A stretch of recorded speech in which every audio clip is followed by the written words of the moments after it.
Hey guys, welcome to this edition of the Mindshift Cards Conversation, a part of our learning journey here at the Human School. Today we are going to discuss a question that comes from the Curator Compass Point. And the question is, how might we have learned from what happened or is happening? So if it's okay, I'm going to kick us off. I have oftentimes said that I think that one of the only sins of an organization is when we're not willing to do this mind shift, when we're not willing to explore what has happened, or we're not willing to confront why things aren't as best as they possibly could be. And that there really is not one thing that we do that can't iterate or grow or be improved. And so I think there's a challenge that we have in our classrooms and our schools and our districts and organizations in which we've got to confront this, and we've got to be willing to learn from what happened. And there's a lot of different ways to do that. But I think it starts kind of the connection between curator and objector is that I think that this part of being of our compass point, it ties back to it. So you don't get great curation when you don't have great objectors. So when we think about the interconnectedness between these compass points, we need someone who's willing to ask these questions and to be actively curious. And it starts with a defined problem, but then it kind of circles back around to, okay, we designed and we invented. Well, are we getting what we had hoped to accomplish through that design? Yeah, I love how you sort of break the linearity of how the compass can sometimes, I think, be perceived by people. Largely because I think we're left-brained human beings and we like that structure, but it is a messy thing. And I think one of the connections that I make to the question is just sort of a way that one can do that personally, but I think you can also do it collectively as a team as you're working through the process of implementing something or making some sort of change. And that is, how do you capture those aha moments that you have in the hustle and bustle of the day that helps you come back at a time that you can slow down and really start to dig deep. I think most people do reflect on what's been done, but it's at a very surfacey level. And I think there's a lot that we're missing. And one of the things that I do throughout the day is have a mechanism in place where if I have one of those aha moments, I'll capture it. I'll just type a couple keywords down, and then later on, and I do journaling, not every day, but every few days. And then that's when I sort of go in and I take the time to process those things a little bit more deeply. Now, that's an example of doing it kind of alone, but you could do that easily with a team too. Yeah. But how do you set some structures up so that people can capture those moments throughout the day when you're not really stopping to go deeply into something? But we've all had those moments where you're just like, that makes sense now. How do you capture that? Because I think a lot of the times we sort of miss that, and then we forget to come back to it, and it's gone. Yeah. I think too, in an organization, I think, what you're doing is a great example of what leaders should be doing in an organization, because I think a huge part of it is modeling for your colleagues what that looks like, but also creating space that sort of deep reflection is comfortable. It's a point that I come back to often, that if you don't feel like being able to admit or discuss mistakes, and mistakes are, I think sometimes we think mistakes are these terminal events where everything stops at that point. But if you don't feel like you're allowed to say, I could have done this, or this instead, and maybe it would have been even better, as opposed to, assuming all mistakes are failure.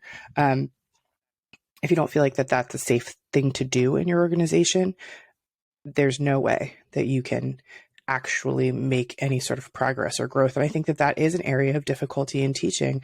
When you think about, every year around testing season, benchmarks, having teachers being able to have conversations about what kind of work they did in their class this year, what the tests show or don't show about that work. But I think that it's really hard for people to have that conversation, because whether or not administrators believe it. I think a lot of teachers feel like the reflection is an admission of failure and somehow tied to their success or not as a teacher or as an educator. And so I think a lot about how we can create structures for staff in order to feel safe in that. And I think your example, Randy, is a really great model. Can you imagine how incredibly powerful that would be as a principal to listen to your principal talk about, okay, here are some of the things that I heard myself say that maybe didn't work, or maybe I'll do this a little bit differently next time, or here's the thought that I had that I'm going to come back to. And watching that as a teacher and feeling like, oh, okay, I can do this. And it's not going to be so scary. Even if that principal has never done anything that actually indicates that you're going to be in trouble. For that sort of reflection, I think modeling it is a huge step in and at the same time, though, so where I will object. I can see that face happening. I mean, the teacher is the leader in the classroom. And so I would also say, like, is that a safe space for kids to reflect that they made mistakes? And what are the structures that are in place in which we punish kids for that? So it's always, I appreciate the fact that you're highlighting the fact that as leaders, we need to model better. What I don't want to do is I don't want people to think, well, if my principal doesn't model it, then it's not safe for me to do it. Because then what happens is it's not safe for kids as learners to make mistakes. It's like the argument about homework. You have this conversation about, should homework be graded? Well, a lot of teachers grade homework because they think they're supposed to. But if you're giving kids something they are legitimately going to struggle with, why grade something that they're going to be challenged by? And if it's something that you want them to practice to become better at, is that something that we grade? So again, I think it's important to have this conversation about learning from what happened, as a way to be reflective, but also in a way that, to your point, Rachel, doesn't feel punitive.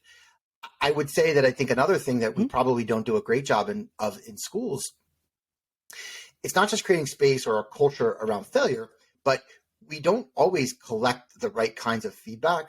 We are afraid of the feedback. We're afraid of conflict or people disagreeing with us. And oftentimes, I've heard people say, well, I don't want to collect data or evidence on things that I don't want to actually do anything about. And so again, I go back to where I started with the greatest sin of an organization is being unwilling to ask the questions around it, because you're just afraid that it means you're going to have to act. And so I think there's a lot of people who don't even ask the question about how we can learn from what happened, because it would mean that they'd have to then make a choice to act or not act. So when we don't ask, we don't have to do anything about it.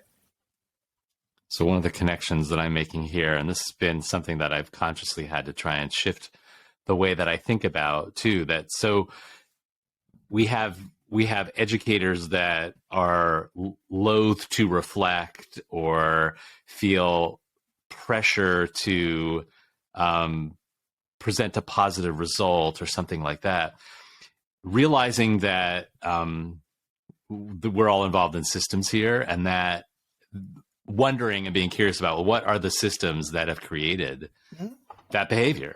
That why do we feel like if we present something that isn't like crystal clear or perfect, that it's a failure? Well, because we have systems that have led us to believe that. So how do we break those systems? And I think what I'm slowly starting to realize is that, I guess this is what systems thinking is too, is that problems are a lot more complex, and there's a lot of issues that are deeper that need to be addressed. And it's not the human, it's the systems that in which the humans reside that tend to elicit the kind of behavior that we may not particularly appreciate. I mean, teacher evaluation is a perfect example of a system within a system that causes it. The human part for me is once you know that, okay, what do you do with that information? Right? It's, it's the same. It's how do you, if you know that reflection is good and there's value in it, if you know that asking the question about how do I improve or how do I grow or how do we grow or how do we change, are the right questions, then I guess uncovering what those personal barriers are within the system. Because I think that most people would acknowledge the system failure. It's what gets you from the system failure to the personal choice of choosing to act differently. Right. And I think too, going back to your point about waiting for your principal, I think when we talk about leadership, we believe that it's anybody, so even as a teacher modeling for colleagues, or modeling for your students, as you pointed out, or, I mean, can you imagine the power of a teacher evaluation that didn't quantify, I remember probably 7 years ago, we have student learning objectives as part of our student success and student learning objectives as part of our evaluation. And I challenged myself to do something that was going to be really hard, and I was not successful, and I was barely proficient, I remember, and it stressed out my supervisor. Now, at a certain point, proficient is proficient. Whether, there's a range, it doesn't really matter, because at the end, the label is the same. But it actively stressed out my supervisor because he was concerned, because he knew that I really tried, and he could see that I was essentially almost being punished for it. So what kind of evaluation could we revise that actually allowed for space for the reflection part and the growth? Because that was not part of that from a state standpoint. It was in part of my work with the school and with my supervisor. But the reflection was not part of the evaluation in any real way from a state standpoint. So, that could be another place that could be a really powerful way to support that.